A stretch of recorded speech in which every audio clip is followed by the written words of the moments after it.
صلى الله تعالى عليه وعلى آله وأصحابه وبارك وسلم. أما بعد فأعوذ بالله من الشيطان الرجيم. بسم الله الرحمن الرحيم. والفجر وليال عشر والشفع والوتر. صدق الله المولانا العظيم وصدق رسوله الكريم ونحن على ذلك من الشاهدين والشاكرين والحمد لله رب العالمين. আলহামদুলিল্লাহ আলহামদুলিল্লাহ আলহামদুলিল্লাহ। বহুত উত্তম সময় আল্লাহ পাক আপনি আমাকে দান করছেন। বহুত নেয়ামতের সময় আল্লাহ পাক দান করছেন। আল্লাহ রাব্বুল আলামিনের নৈকট্য লাভের সুবর্ণ সুযোগ আল্লাহ পাক দান করছেন। আলহামদুলিল্লাহ আলহামদুলিল্লাহ। সেই সুবর্ণ সুযোগ আমরা তো আসলে এখানে থেকে সুযোগটা পুরোপুরি গ্রহণ করতে পারতেছি না। সেই সুযোগটা পুরোপুরি গ্রহণ করতেছেন যারা নাকি কাবা শরীফে পৌঁছেছেন, যারা নাকি আল্লাহ পাকের নৈকট্য লাভের জন্যে হজ করতে চলে গেছেন, আল্লাহ পাকের ঘরে পৌঁছেছেন, সেখানে গিয়ে হাজিরা দিয়েছেন, উপস্থিতির হাজিরা দিয়েছেন। আমি এসে পড়েছি, লাব্বাইক আল্লাহুম্মা লাব্বাইক লাব্বাইক লা শারীকা লাক লাব্বাইক ইন্নাল হামদা ওয়ান নি'মাতা লাকা ওয়াল মুলক লা শারীকা লাক। আল্লাহু আকবার। কি মজার ধ্বনি, কি মজার বাক্য। আল্লাহ পাকের কাছে হাজিরা দিতেছে, বলতেছে লাব্বাইক, আমি এসে গেছি, আমাকে ডাক দিচ্ছেন, আমি এসেছি। আল্লাহ পাক ডাক দেওয়াইছিলেন হজরতে ইব্রাহিম আলাইহিস সালামকে দিয়ে। আলোচনা করেছিলাম গত সপ্তাহে, আল্লাহ পাক কোরআনে পাকে ওই ডাকের কথাটা উল্লেখ করে দিয়েছেন। আল্লাহ পাক যে ইব্রাহিম আলাইহিস সালামকে দিয়ে আপনি আমাকে ঈমানদারদেরকে ডাক দেওয়াইছিলেন, সেই ডাকের কথা উল্লেখ করা দিচ্ছেন কোরআনে পাকে। আল্লাহ পাক কোরআনে পাকে এভাবে উল্লেখ করেছেন, ওয়াযিন ফিন নাসি বিল হজ্জি ইয়াতুকা রিজালান ওয়া আলা কুল্লি যামিরিন ইয়াতিনা মিন কুল্লি ফাজ্জিন আমিক। আল্লাহু আকবার। ইব্রাহিম আলাইহিস সালামকে বলছিলেন ডাক দাও আমার ঘরে আসতে, হজ করতে আসতে। বিল হজ, হজ করতে আসার জন্য ডাক দাও। মুফাসসিরিনে কেরাম তো বলেন ওই ডাকে ওই আলমে আরওয়াহতে যে সমস্ত রূহ ছিল, আপনি আমার রূহ সহ কিয়ামতের আগ পর্যন্ত যত রূহ আসবে, সকল রূহ সেদিন সেখানে আলমে আরওয়াহতে উপস্থিত ছিল। ডাকে যে রূহ সাড়া দিয়েছিল, মুফাসসিরিনে কেরাম বলেন যে তাদের ভাগ্যে হজ জুটে। যাদের ভাগ্যে হজ ছিল তারাই সেদিন লাব্বাইক আল্লাহুম্মা লাব্বাইক বলেছিল। জানি না আপনি আমার রূহ কি সেদিন লাব্বাইক বলেছিল কিনা। যদি না বলে থাকে তাতেও তো আপনি আমার ক্ষতির কিছু নাই, ক্ষতির কিছু নাই। আমি ওই দিন বলেছিলাম যে সেই হজের জন্যে যারা হজে পৌঁছেছেন তারাই শুধু সওয়াব পাবে, আর আমরা যারা পৌঁছতে পারি নাই, গরিব অসহায় অভাবী, আমাদের আর হজের সওয়াব পাওয়ার সুযোগ নাই। অর্থাৎ তারা সেখানে আল্লাহ পাকের কাছে পৌঁছে গিয়েছেন, আল্লাহ পাকের ডাকে সাড়া দিয়ে দিয়েছেন, আর আমরা পারলাম না। কথাটা এমন নয়, আমরাও তো এখানে থেকে সাড়া দিতেছি। আল্লাহ পাক ডাক দিচ্ছেন নামাজ পড়তে, আমরা সাড়া দিচ্ছি। ডাক দিছেন হজ করতে, আমাকে আল্লাহ পাক সামর্থ্য দেন নাই, আমি যেতে পারি নাই। কিন্তু যাওয়ার জন্য আমার দিলে একটা আকাঙ্ক্ষা, একটা উদ্দীপনা, একটা আগ্রহ আছে। আপনি আমার দিলে আছে না নাই? অতএব সেই দিলের আকাঙ্ক্ষা অনুযায়ী, সেই দিলের আফসোস অনুযায়ী আল্লাহ পাক আপনি আমাকেও সওয়াব দেবেন। যার যত বেশি তামান্না, যত বেশি আফসোস, সওয়াবও আল্লাহ পাক সেই পরিমাণে দিবেন, সওয়াবও সেই পরিমাণেই দিবেন। আল্লাহর ওলিগণ তো এর জন্য পাগল হয়ে যেতেন আর বলতেন, हज के महीने जब जब आए दिल में आग जल जाए, तवंगर सब जाए मदीना हमको नहीं ले जाए।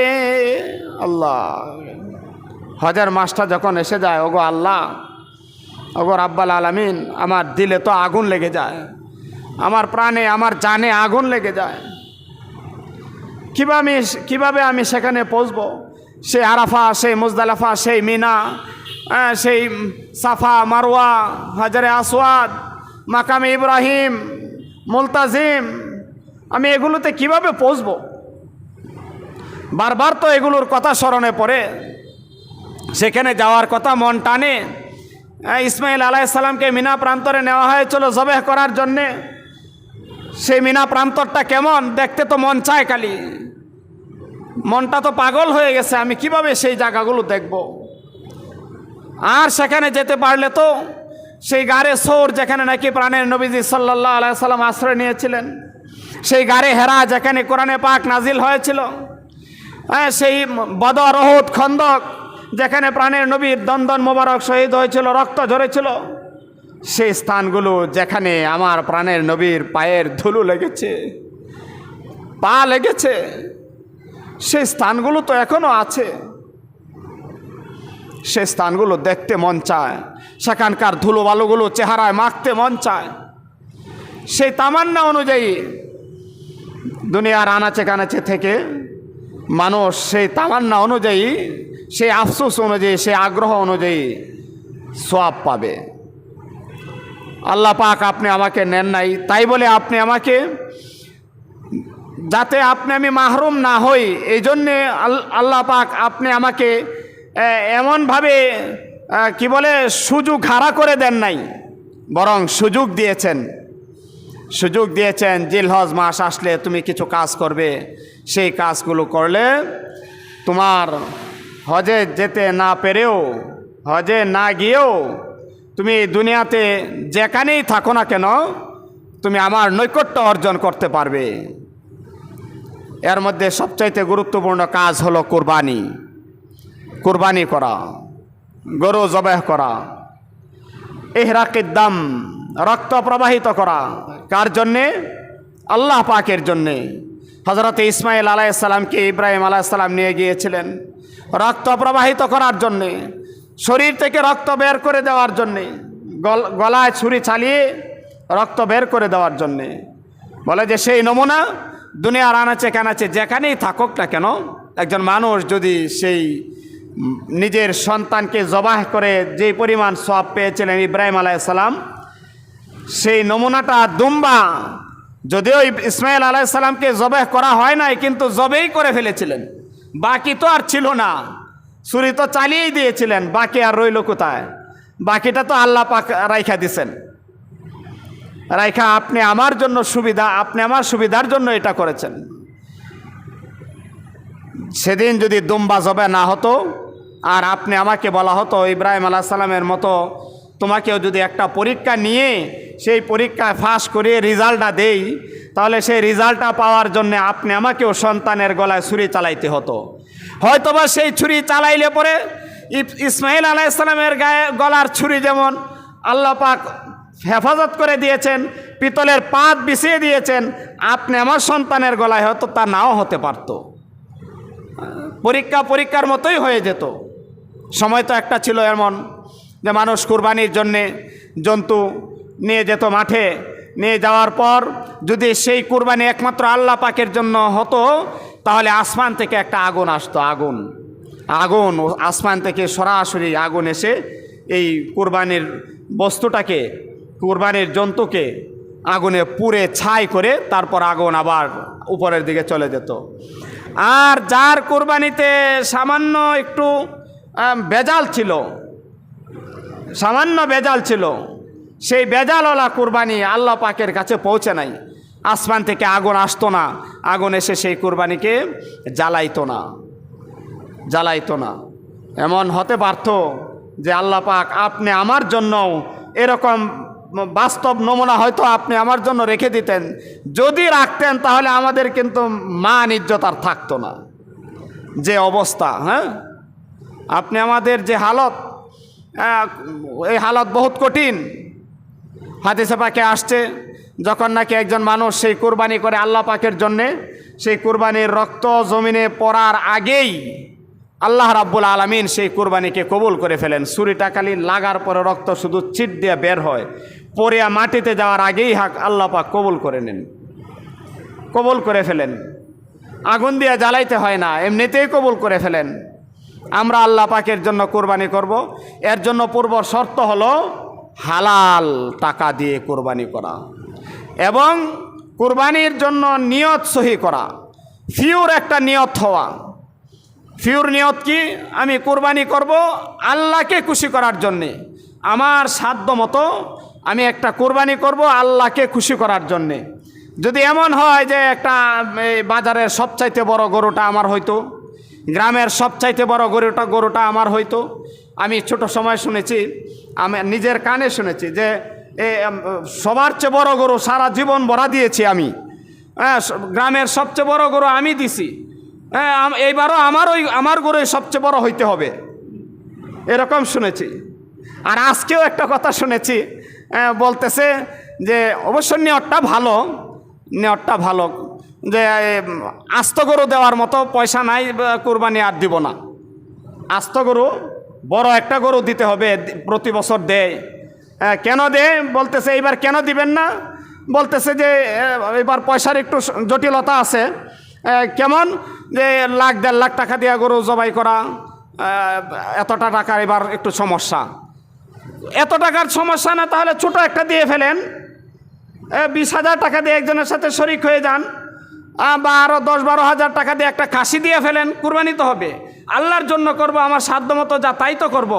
উনি বলতেছে এই ছোট একটা দিব, আত্মীয় স্বজন অনেক, সবাইকে যদি আমি না দিতে পারি, কাকে দিব কাকে না, আমার তৃপ্তি হবে না।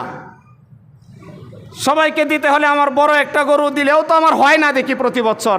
এই বছর ছোটটা দিলে আর কি আর হবে, 20,000 টাকায় দেয় আর কি হবে, কয়জনকে দিব, কাকে দিব কাকে না। নিয়তটা অবশ্য ঠিক আছে, ওনার আসল কথাটা জানা নাই। ওনার নিয়তটা ঠিক আছে, আসল কথাটা জানা নাই। উনি মনে করতেছেন কুরবানি দিব তো আমার স্বজন যারা, পড়োশি যারা, আত্মীয় স্বজন, পাড়াপড়শি সবাইকে কুরবানির গোশত আমি বিলাইতে হবে, দিতে হবে। যদি সবার কাছে না পৌঁছাতে পারি তাহলে আর কুরবানি আর কের হলো। কিন্তু আসল কথাটা ওনার জানা নাই। আসল কথাটা হলো আমি কুরবানি করব আমার সাধ্য মতো, আমার মওলাকে খুশি করার জন্যে, আমার মওলাকে খুশি করার জন্য। আমার মওলাকে খুশি করার জন্য তো 10,000 টাকা দিয়ে একটা খাসি হইলেও হয়ে যায়। খাসি পারলাম না, একটা বকরি হলেও তো হবে, কি বলেন? না হবে না? খাসি বকরি এই পর্যন্ত তো আপনি আমাকে অনুমতি দেওয়া হয়েছে, যদিও মুরগি কুরবানির অনুমতি নাই, এর চেয়ে নিচে আসার অনুমতি নাই, কিন্তু খাসি পর্যন্ত, বকরি পর্যন্ত তো অনুমতি আছে।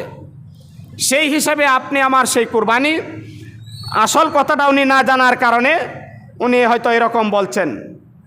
তো আসল কথা হলো আমার আল্লাহকে খুশি করব হালাল পয়সা দিয়ে, ছোট হোক এতে কিছু আসে যায় না।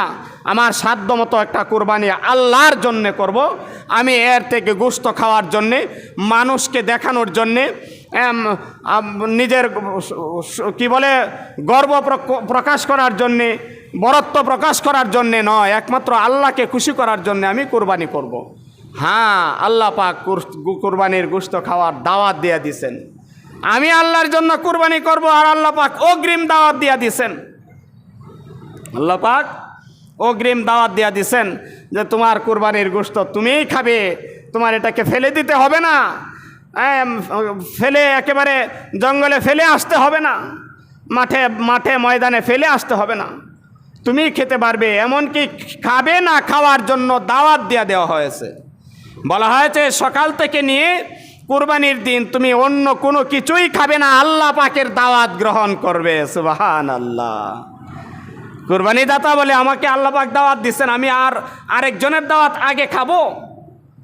হ্যাঁ, আমাকে দাওয়াত দিচ্ছেন, আমি আরেকজনের খাবার আগে খায়া যাব না, আমার আল্লাহ পাকের দাওয়াত যা দিচ্ছেন ওইটা আমি আগে গ্রহণ করব। অর্থাৎ কুরবানি করেছি আল্লাহর জন্যে, সেই কুরবানির গোশত দিয়ে প্রথম খাবার ঈদের দিন আমি খাবো। এর আগ পর্যন্ত আমি কিছুই খাবো না। বলে খান না কেন? বলে আমাকে আল্লাহ পাক দাওয়াত দিচ্ছেন, আমি এইখানে সেখানে খায়া যাব নাকি? আমার আল্লাহ পাকের দাওয়াত আমি ভক্ষণ করব। বলে এই দাওয়াতটা এইভাবে গ্রহণ করলে অনেক সওয়াব। সারাদিন কুরবানির আগ পর্যন্ত কিছু না খেয়ে থাকা এবং কুরবানির গোশত দিয়ে প্রথম আহার করা অনেক সওয়াবের কাজ। কুরবানির দিন আপনি আমার দায়িত্ব হলো, এর আগে আরেকটা আমল রয়েছে, অনেক গুরুত্বপূর্ণ আমল। আরাফার দিন বলা হয় নবম তারিখকে, কুরবানির চাঁদের নবম তারিখকে বলা হয় আরাফার দিন। আরাফার দিনের রোজা আল্লাহ রাব্বুল আলামিনের কাছে এত প্রিয় যে একটা রোজার বিনিময়ে আল্লাহ পাক হাদিসে পাকে আসছে যে আগের এক বছর এবং পরের এক বছর, আগের এক বছর এবং পরবর্তী এক বছরের গুনাহগাতা আল্লাহ পাক মাফ করে দেন একটা রোজার বিনিময়ে। সুবহানাল্লাহ। এত ফজিলত আল্লাহ পাক দান করছেন। পূর্বে যদি একটা বছর আমি রোজা রাখি, পরবর্তীতে আর একটা বছর রোজা রাখলে আমি যেই পরিমাণ ক্ষমার যোগ্য হইতাম, একটা রোজা রাখলে আমি এরকম 2 বছরের গুনাহগাতা ক্ষমার মুক্তির ফায়সালা আল্লাহ পাক করে দিয়েছেন। সুবহানাল্লাহ। আমরা চেষ্টা করব আগামী রবিবার দিন, সোমবার দিন ঈদ, রবিবার দিন রোজা রাখার চেষ্টা করব যাতে আমার আরাফার দিনের রোজাটা আপনি আমার হয়ে যায়। আর একটা গুরুত্বপূর্ণ আমল হলো আরাফার দিনের অর্থাৎ নবম তারিখ ঈদের আগের দিন, অর্থাৎ আমাদের এখানে রবিবার দিন ফজরের নামাজ থেকে নিয়ে নারী পুরুষ সকলে এই কাজটা মনে করে, নারীরা মনে করে এটা শুধু পুরুষদের তাকবীরে তাশরিক, না, এটা নারী পুরুষ সকলের জন্যে। আমি মা বোনদেরকেও বলবো, আপনারাও সেই রবিবার দিন ফজরের নামাজের পর থেকে আপনারা এই প্রত্যেক ফরজের পরে কমপক্ষে একবার এই তাকবীর বলবো, আল্লাহু আকবার, আল্লাহু আকবার, লা ইলাহা ইল্লাল্লাহু, আল্লাহু আকবার, আল্লাহু আকবার, ওয়ালিল্লাহিল হামদ। বলেন তাকবীরটা, আল্লাহু আকবার, আল্লাহু আকবার, লা ইলাহা ইল্লাল্লাহু, ওয়াল্লাহু আকবার, আল্লাহু আকবার, ওয়ালিল্লাহিল হামদ। এই তাকবীরটা ফরজ নামাজের পরে পড়া। পুরুষদের জন্য সহজ, মসজিদে আইসা নামাজ পড়লে ইমাম সাহেব বা মুসল্লিরা যে কেউ না কেউ হয়তো শুরু করে দেয়, তখন ভুলে যাওয়ার সম্ভাবনা থাকে না। কিন্তু মা বোনদের অনেক ক্ষেত্রেই দেখা যায় মনে থাকে না। এই তাকবীর আগের সারা বছর যেভাবে নামাজ পড়ছি, নামাজ সালাম ফিরায় অন্য কথা আস্তাগফিরুল্লাহ এসব বলতে শুরু করে দিই। হ্যাঁ, সারা বছর যেভাবে আস্তাগফিরুল্লাহ বলছি, বলে যে না, এই 9 তারিখ থেকে সালাম ফিরানোর পরে আপনি আমার প্রথম কাজ হলো তাকবীর দেওয়া, আল্লাহু আকবার, আল্লাহু আকবার, লা ইলাহা ইল্লাল্লাহু, আল্লাহু আকবার, আল্লাহু আকবার, ওয়ালিল্লাহিল হামদ। এবং ঈদের নামাজে যাওয়ার সময়ও সেই তাকবীর বলতে বলতে যাওয়া, এবং ঈদের নামাজ থেকে যত তাড়াতাড়ি সম্ভব নামাজ শেষ করে তাড়াতাড়ি এসে সর্বপ্রথম যেই কাজটা করব, তাড়াহুড়া করে সময় ক্ষেপণ না করে যত তাড়াতাড়ি সম্ভব, সেটা হলো কুরবানি করা। আমরা অনেকেই আছি কুরবানি মাঠে নামাজ পড়ে আইসা এই গিলিমিষ্টি করতে থাকি, এদিক সেদিক করতে থাকি, আস্তে ধীরে তাড়াহুড়া করি না, আস্তে ধীরে কি করি, কুরবানি করি। যে না, এখানে যত তাড়াতাড়ি সম্ভব সেই কাজটা করা মুস্তাহাব, সওয়াবের কাজ। কুরবানি করা ওয়াজিব, আর তাড়াতাড়ি করা হলো উত্তম, যত তাড়াতাড়ি করা যায়। এই জন্য আমরা চেষ্টা করব নামাজ টাইম যখন দেওয়া হয়েছে টাইম মতো নামাজ পড়ে তাড়াতাড়ি এসে আগেই আমরা গরু বা ছুরি যেগুলো রেডি করে রাখবো। ছুরি আরেকটা কথা, ছুরি কিন্তু ভোতা থাকতে পারবে না, খুব ইচ্ছা মতো দাঁড়াতে হবে, মন মতো দাঁড়িয়ে, যাতে আমার সেই কুরবানির জন্তুর কষ্ট না হয়। যত তাড়াতাড়ি সম্ভব এক ঠেলাই যেন আমার কুরবানি শেষ হয়ে যায়, রক্ত বের হয়ে যায়, গরু যেন এক ঠেলাই যেন তার জবাই হয়ে যায়।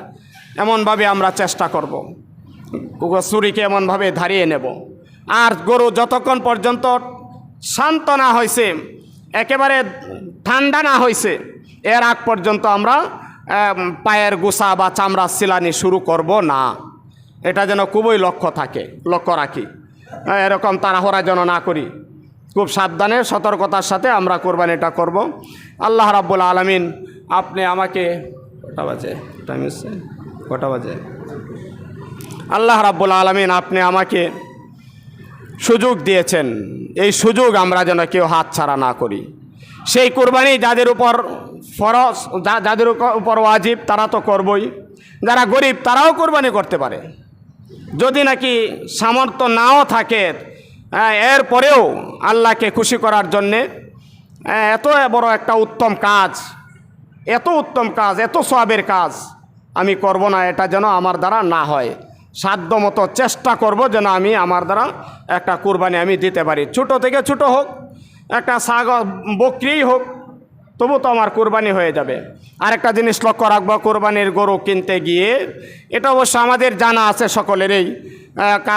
ওই দিনও একজনে বলতেছে যে কোরবানির গরুতে ঠগা কিছু নাই, সুন্দর হলেই হলো। সুন্দর ও তো কিনছে 2 লাখ টাকা, দেখো আমি যেমন একটু ঠকে গেলাম। ও কিনছে 90,000 টাকা দিয়া, আমি যেমন একটু বেশি দেখি না ঠকে গেলাম। ঠগার কিছু নাই, একজন সাধারণ মানুষ বলতেছে। আসলে কথা সেটাই, সেখানে ঠগার কিছু নাই। সুন্দর একটা জন্তু, আমার মন মতো একটা জন্তু জবাই করা, সুন্দর হোক, সুন্দর হলেই হলো। টাকা যতই যাক না কেন, ঠগার কিছু নাই। এটা ওজন দিয়ে কুরবানি আল্লাহ পাকের কাছে পৌঁছবে না। আল্লাহ রাব্বুল আলামিনের কাছে এই কুরবানির লা ইয়ানালাল্লাহু লুহুমুহা ওয়ালা দিমাউহা ওয়ালাকিন ইয়ানালুহু তাকওয়া মিনকুম। আল্লাহ রাব্বুল আলামিন বলেন যে আমার কাছে সেই কুরবানির গোশত, চামড়া, কত মন ওজনের গরু, চামড়া কত টাকার বিক্রি, বড়, এসব আমার কাছে পৌঁছবে না। আমার কাছে পৌঁছবে তোমার সেই অন্তরের বিষয়টা, তাকওয়া যাকে বলা হয়, ইহা পৌঁছবে। তো এই জন্য ইমানের দাবিটাই আল্লাহ পাকের পৌঁছবে। আল্লাহ রাব্বুল আলামিন আপনি আমাকে সুন্দরভাবে একটা কোরবানি করার তৌফিক দিন। আমাদের সেই কোরবানি নিখুঁত একটা জন্তু কোরবানি আমরা যেন করতে পারি, আল্লাহকে খুশি করার জন্য যেন করতে পারি। দুনিয়ার অন্য কোনো বিষয় যেন এখানে এসে শামিল না হয়, আমরা খুব চেষ্টা করি। রাব্বুল আলামিন বৎসরের পর একটা সুযোগ দিয়েছেন। এমনও হতে পারে, হয়েছে, কত মানুষের ভাগ্যে হয়ে গিয়েছে, গত কোরবানি করতে পারছে, এইবার আর নাই, দুনিয়াতেই নাই, কোরবানি করবে কি করে? তো আমাদেরকে হয়তো আর সুযোগ দেন কি না, এই জন্য খুব এখলাসের সাথে একটা কোরবানি করি, আল্লাহকে খুশি করি। আল্লাহ রাব্বুল আলামিন আপনি আমাকে তৌফিক দান করুন, আমাদেরকে এই কোরবানি করে রাব্বুল আলামিনের নৈকট্য অর্জন করার তৌফিক দান করুন বলে আমিন। আলহামদুলিল্লাহ সুম্মা আলহামদুলিল্লাহ। আল্লাহ পাকের মেহেরবানিতে আমরা এই আল্লাহর ঘরে কি পরিমাণ দান করেছি হিসাব নাই, আমরাই হিসাব করতে পারবো না কি পরিমাণ দিয়েছি। কেউ কম দিয়েছি, কেউ বেশি দিয়েছি, অনেকে। আলহামদুলিল্লাহ, হাবু ভাইয়ের ছেলে গিলাকান্দির রাজু ভাই 1000 টাকা পাঠাইছে বিদেশ থাকে। আল্লাহ পাক বিদেশ